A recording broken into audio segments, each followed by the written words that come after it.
안녕하세요. 화학세상의 화학세일기맨 김근아입니다.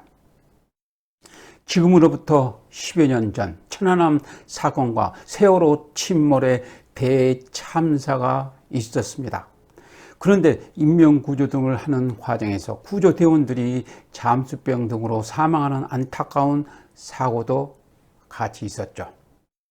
오늘은 바닷물 수면 아래에서 발생되는 잠수병과 관련된 화학 현상을 소개합니다.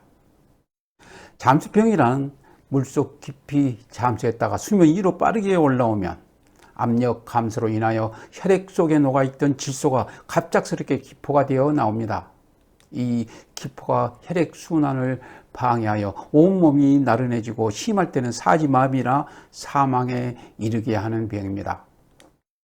2010년 3월 천안함 피격 사건에서 많은 장병이 사망하였습니다. 당시 57m 해저에 침몰한 천안함의 실종 장병들을 구조하기 위해 많은 인원이 투입되었는데요. 구조 임무에 자원한 한 대원이 높은 파고와 저수온 등 악조건에서도 솔선하여 구조를 하다가 안타깝게 사망하는 사고가 발생하였는데요. 사망의 원인은 낮은 수온에 의한 저체온증과 잠수병이라 알려졌습니다. 이 잠수병은 어떻게 발생하는지 알아보겠습니다. 물속에 들어가는 잠수부는 숨쉬기 위해 산소통, 정확히는 압축 공기통을 메고 들어가는데 물속 깊이 잠수하면 많은 수압을 받게 됩니다. 물속 10m 깊이로 들어갈 때마다 1기압씩 높아집니다. 즉 물속 10m에서 수압이 1기압, 20m에서 2기압인데요. 실제로는 대기압의 영향도 받고 있기 때문에 물속 10m에서는 2기압, 20m에서는 3기압을 나타냅니다. 물속 깊은 곳에서 호흡을 통해 들어온 공기 중에 질소기체는 높은 압력으로 인하여 혈액 속에 녹아 들어갑니다.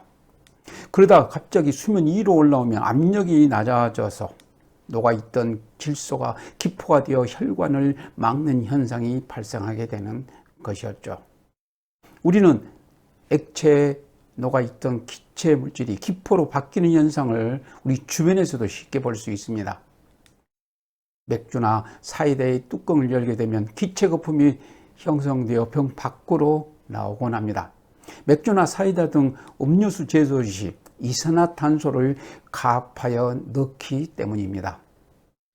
그래서 이산화탄소는 높아진 압력으로 인하여 음료수에 녹아 들어가는 양이 대기압에서보다 몇 배 더 많아집니다. 그러던 것이 병 뚜껑을 열면 병 내부의 압력이 대기압으로 낮아져 많이 녹아있던 이산화탄소가 용액 밖으로 나오면서 거품을 일으켰던 것이죠. 이러한 현상을 기체의 압력과 용해도에 관한 법칙, 헨리의 법칙이 적용된다고 하는데요.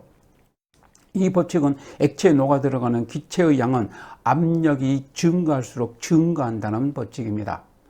잠수병이 이러한 원리에 의해 발생되는 증상이기에 잠수병을 예방하기 위해서는 물속에서 천천히 상승하면서 압력을 낮추는 과정이 반드시 필요합니다.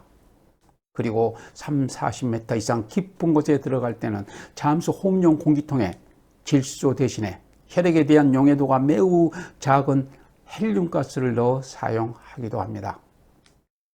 끝으로 잠수병을 우리나라에서는 해녀병이라 할 정도로 해녀들에게 많이 발생하며 최근에는 스쿠버 다이빙을 즐기는 사람들에게도 잠수병 환자가 많아지고 있다고 합니다.